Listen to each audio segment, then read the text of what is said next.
तो हमारा पहला क्वेश्चन है, Who among the following is known for the discovery of cell in 1665? तो 1665 में सेल की खोज, सेल की डिस्कवरी किसके द्वारा करी गई थी? आपसे व्यक्ति का नाम पूछा जा रहा है, तो आपका इस क्वेश्चन का करेक्ट आंसर हो जाएगा रॉबर्ट हुक। रॉबर्ट हुक के द्वारा खोज करी गई थी, डिस्कवरी करी गई थी सेल की। ये जो वीडियो रहेगी इसमें हम जनरल साइंस के और जीएसजी के दोनों पार्ट के जो क्वेश्चन है उनको एक साथ कवर कर रहे हैं और आपको लगातार इसी तरीके की वीडियोस, एक्सपेक्टेड क्वेश्चंस की वीडियोस हमारे चैनल पे प्रोवाइड कराई जाएंगी। जो बाकी के 3 ऑप्शंस हैं इनके द्वारा किस चीज की खोज करी गई इसको देखते हैं और साथ ही साथ सेल से रिलेटेड क्वेश्चंस हम कवर करते हैं। तो बाकी जो 3 हैं इनके द्वारा किस किस चीजों की खोज करी गई, तो कार्ल लैंडस्टीनर जो है इनके द्वारा ब्लड ग्रुप, जो ब्लड ग्रुप्स होते हैं अलग अलग टाइप के, उनकी खोज करी गई। अल्फ्रेड बी नोबल रहेंगे, इनके द्वारा डायनामाइट की खोज करी गई। अब आप यहाँ पे नोबल पढ़ रहे हैं, नोबल क्या है? तो नोबल प्राइज जो दिया जाता है वो अल्फ्रेड बी नोबल के नाम पे ही रखा गया है।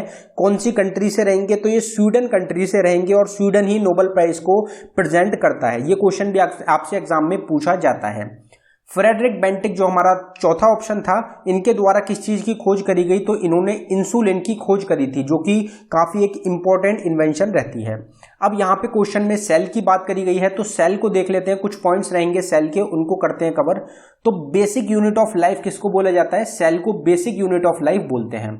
स्टडी ऑफ सेल को क्या कहते हैं? तो साइटोलॉजी कहा जाता है स्टडी की सेल की। अलग अलग सेल्स की, अलग अलग चीजों की स्टडी को क्या बोला जाता है? ये टॉपिक भी एक अलग टॉपिक रहता है।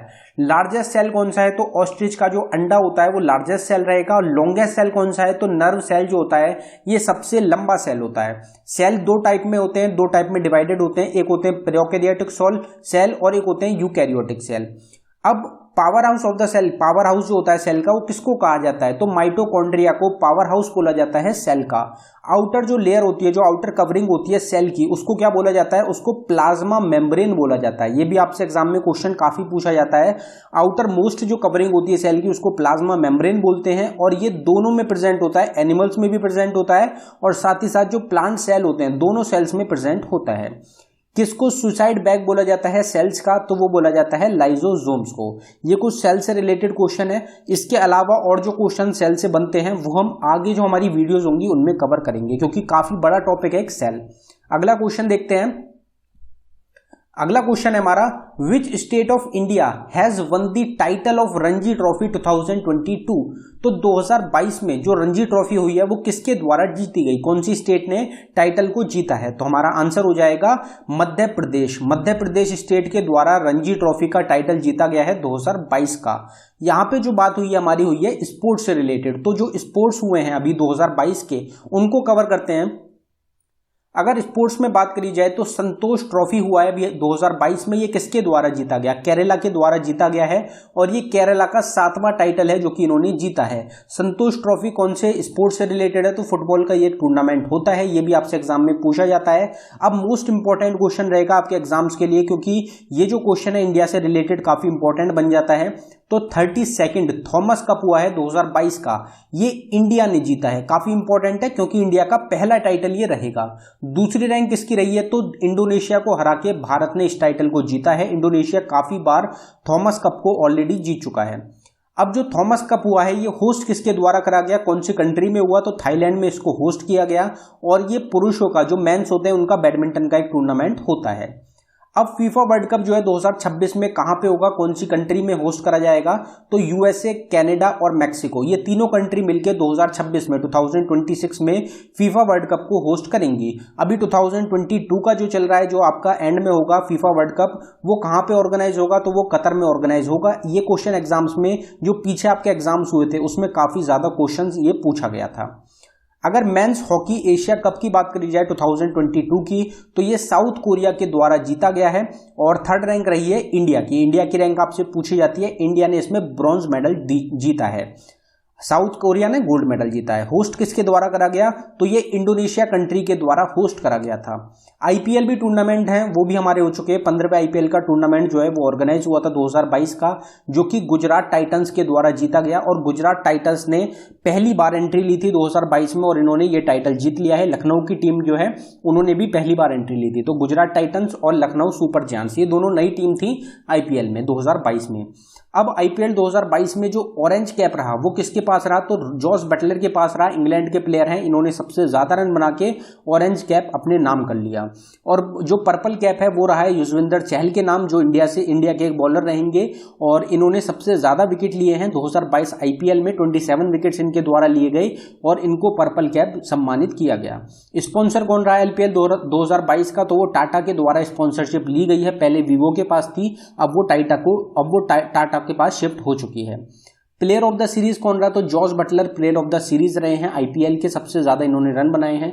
2008 में जो पहला आईपीएल हुआ था, फर्स्ट आईपीएल हुआ था आपका 2008 में, और ये जीता गया था आपका राजस्थान रॉयल्स के द्वारा। ये आपको नाम जो है ध्यान रखना है। फिर आईआईएसएफ जूनियर वर्ल्ड कप जो हुआ है 2022 का, अगर इसकी बात करी जाए तो ये इंडिया के द्वारा जीता गया है। इंडिया ने सबसे ज्यादा मेडल जीते हैं और जो पहली रैंक इंडिया की रही है और जो दूसरी रैंक रही है, इनमें जो टोटल जो विन जो करे गए हैं, जो मेडल जीते गए हैं, उनमें काफी ज्यादा फर्क है। इंडिया ने मतलब एक काफी अच्छी जीत हासिल करी है इसमें, तो ये आपको ध्यान रखना है। इसमें इंडिया के द्वारा 33 मेडल जीते गए हैं, 13 गोल्ड, 15 सिल्वर और 5 ब्रॉन्ज। सेकेंड रैंक रही है इटली की। फ्रेंच ओपन की बात करी जाए तो फ्रेंच ओपन जो जीता गया है राफेल नडाल के द्वारा जीता गया है, स्पेन के एक प्लेयर हैं, और फीमेल में जीता गया है इगा स्विटेक के द्वारा, जो कि एक पोलैंड की प्लेयर रहेंगी।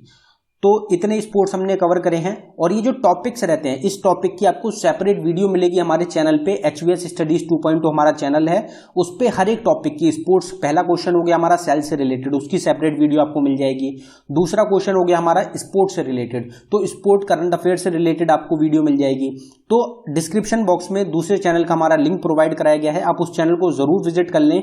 उस पर आपको हर एक टॉपिक की, जिस भी टॉपिक से एग्जाम में क्वेश्चन बन सकता है, उस टॉपिक की सेपरेट वीडियो प्रोवाइड कराई गई है। अगला क्वेश्चन देखते हैं।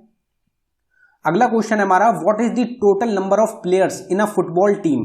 फुटबॉल टीम में टोटल कितने प्लेयर्स होते हैं। जो आपका ग्रुप डी का पिछले साल जो पहले एग्जाम हुआ था, पिछली बार जो एग्जाम हुआ था, लास्ट जो एडिशन हुआ था, उसमें यह क्वेश्चन पूछा गया था।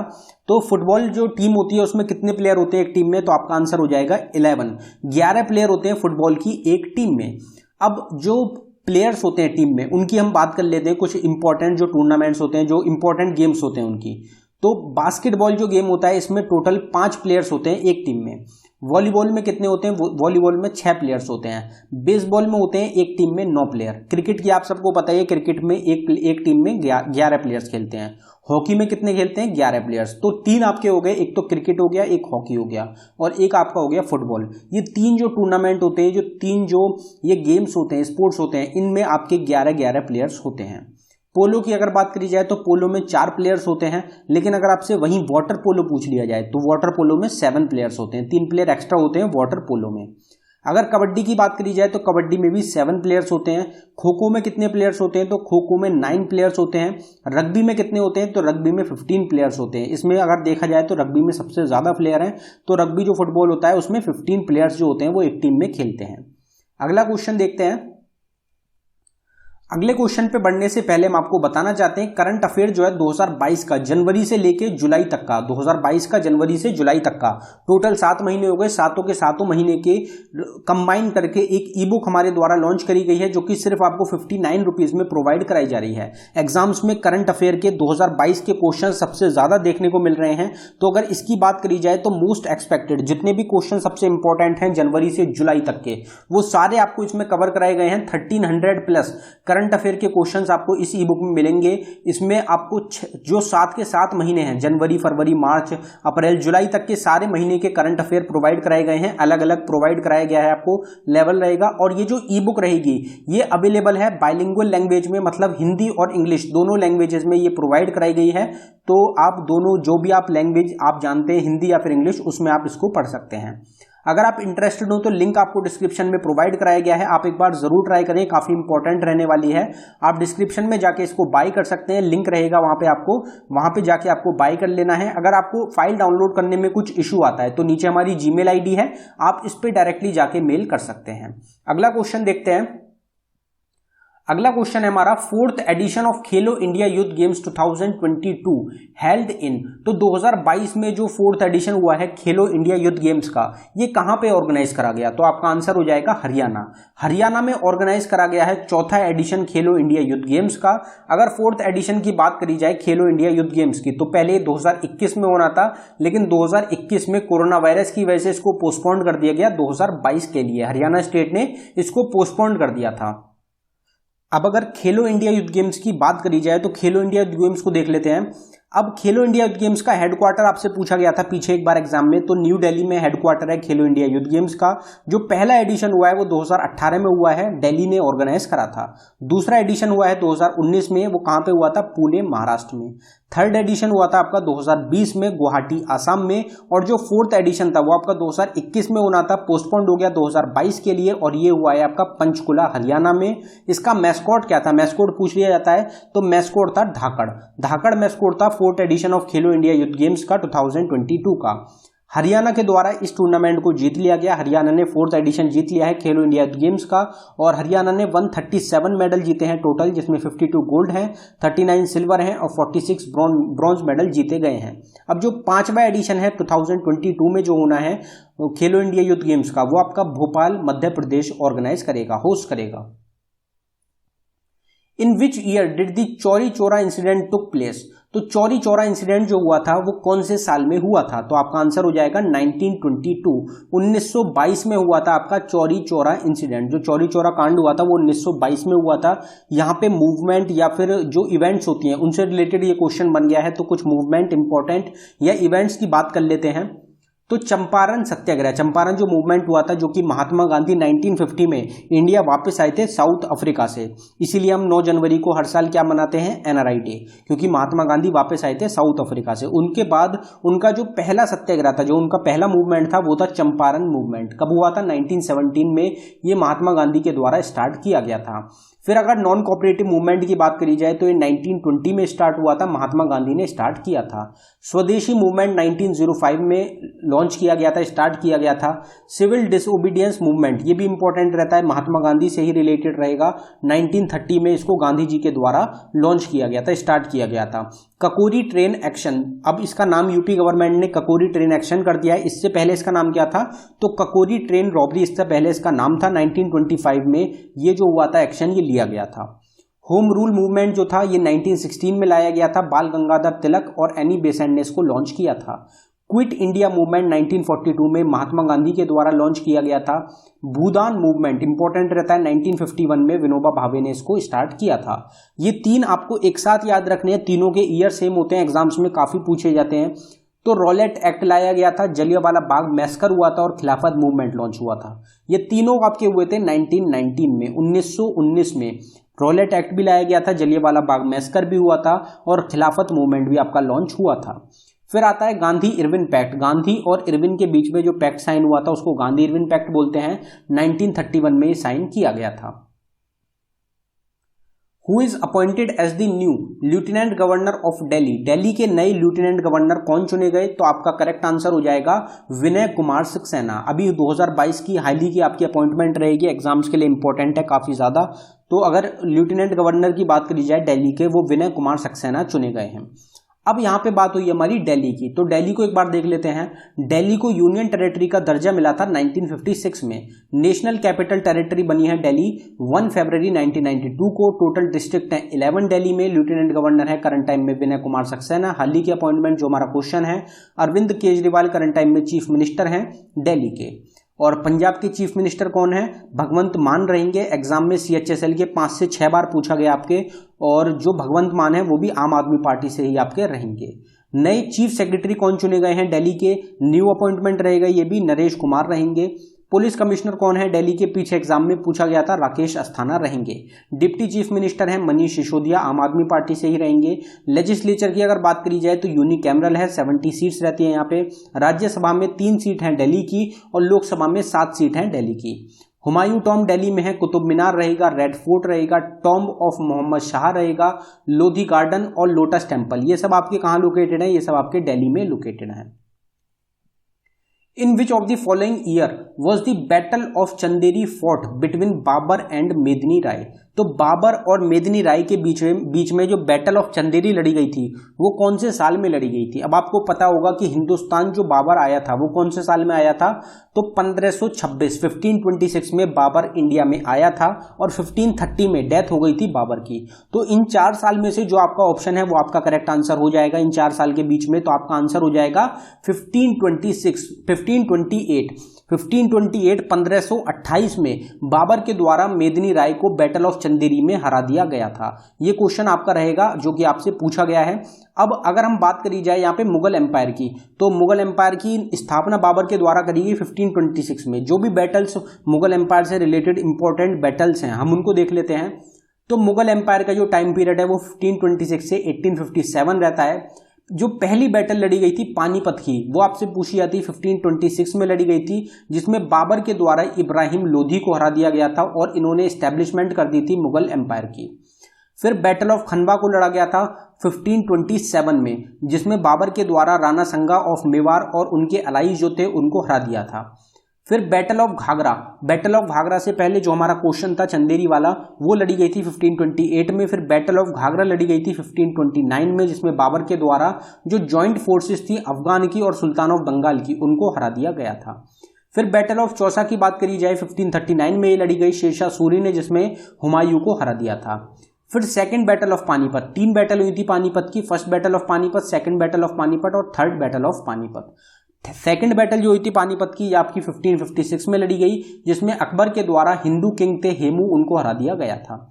बैटल ऑफ हल्दीघाटी लड़ी गई थी 1576 में, जिसका कोई डिसीजन नहीं निकला था। ये राजा मान सिंह थे मुगल एम्पायर की तरफ से और राणा प्रताप थे मेवाड़ के, इन दोनों के बीच में इसको लड़ा गया था। बैटल ऑफ समूगा लड़ी गई थी 1658 में, औरंगजेब ने और मुराद बख्श ने मिलकर इसमें दारा सिकोह को हरा दिया था। बैटल ऑफ खंजवा लड़ी गई थी 1659 में, जिसमें औरंगजेब के द्वारा अपने ही भाई शाह सुजा को मार दिया गया था, इनको हरा दिया गया था। बैटल ऑफ करनाल लड़ी गई थी 1739 में, जिसमें नादिर शाह ने मुगल एम्पायर के एक मुगल एम्परर रहेंगे मोहम्मद शाह, इनको हरा दिया था और लूट लिया था जो भी मुगल ट्रेजर था, जिसमें कि पिकॉक थ्रोन और कोहिनूर शामिल था। Which state tableau won the first prize in 73rd Republic Day parade? तो 73rd रिपब्लिक डे परेड 2022 जो 26 जनवरी को होती है, उसमें जो बेस्ट स्टेट टैब्लू जो रहा है वो किसके द्वारा जीता गया? तो आपका आंसर हो जाएगा उत्तर प्रदेश। उत्तर प्रदेश स्टेट के द्वारा इसको जीता गया है। जो राम मंदिर है, जो अयोध्या है, उसकी झांकी लाई गई थी इसमें, तो ये जो है ये जीत लिया गया था आपका उत्तर प्रदेश स्टेट के द्वारा। और जो इससे पहले वाला था 2021 वाला, वो किसके नाम रहेगा? कौन सी स्टेट के नाम है बेस्ट टैब्लू? तो वो भी किसके नाम है? वो भी उत्तर प्रदेश के नाम है। उत्तर प्रदेश ने 2021 का भी और 2022 का भी दोनों जो टैब्लू हैं 72nd भी और 73rd भी रिपब्लिक डे परेड का वो जीता हुआ है। तो दोस्तों ये हमारी वीडियो का आखिरी क्वेश्चन। अगर आपको वीडियो पसंद आई हो वीडियो को लाइक करें। अगर आपने अभी तक चैनल को सब्सक्राइब नहीं किया है तो आप चैनल को जरूर सब्सक्राइब कर लें। इस चैनल पे आपको डेली एनालिसिस की वीडियोस प्रोवाइड कराई जाती हैं, डेली एक्सपेक्टेड क्वेश्चंस की वीडियोस प्रोवाइड कराई जाती हैं, हर एक एग्जाम से रिलेटेड ग्रुप डी की इस पे पूरी तरीके से डिटेल में वीडियोस प्रोवाइड कराई जा रही हैं। एग्जाम के लिए इंपॉर्टेंट रहेंगी, पूरी तरीके से तैयारी कराई जाएगी आपको इस चैनल पे ग्रुप डी एग्जाम की। तो आप इस चैनल को जरूर फॉलो कर लें। इससे पहले की जो वीडियोज हैं, जो पुरानी वीडियोज है हमारी ग्रुप डी एग्जाम से रिलेटेड, अगर आपने वो अभी तक नहीं देखी हैं तो आप उनको जरूर देख लें। उसके एक सेपरेट प्लेलिस्ट बना दी गई है रेलवे ग्रुप डी 2022 एग्जाम के नाम से। आप उसमें जाके प्लेलिस्ट में जाके आप सारी वीडियोस को चेकआउट कर सकते हैं। अगर आपने अभी तक ई बुक्स को बाय नहीं किया है तो ई बुक्स सेपरेट आपको एग्जाम ओरिएंटेड भी प्रोवाइड कराई गई हैं, लिंक आपको डिस्क्रिप्शन में मिल जाएगा। आप डिस्क्रिप्शन में जाके ई बुक्स को बाय कर सकते हैं। ग्रुप डी के लिए सेपरेट ई बुक आपको मिल जाएगी चैनल पे, साथ ही साथ करंट अफेयर की मिल जाएगी, स्टैटिक टॉपिक की मिल जाएगी, हर एक चीज की आपको ई बुक प्रोवाइड कराई गई है डिस्क्रिप्शन बॉक्स में। तो आप डिस्क्रिप्शन को जरूर चेक कर लें और हर एक टॉपिक से रिलेटेड जिस भी टॉपिक की आपको सेपरेट वीडियो चाहिए उस टॉपिक की वीडियो भी आपको चैनल पे मिलेगी। तो आप हमारा दूसरा चैनल है HVS स्टडीज 2.0, उसको सब्सक्राइब कर सकते हैं, उसका लिंक भी डिस्क्रिप्शन में है। उस पे हर एक टॉपिक की सेपरेट वीडियो आपको प्रोवाइड कराई जाती है। अगर आपको किसी और सेपरेट टॉपिक की वीडियो चाहिए हो तो आप कमेंट बॉक्स में बता दें, उस चैनल पे आपको वो वीडियो भी प्रोवाइड कराई जाएगी। धन्यवाद दोस्तों।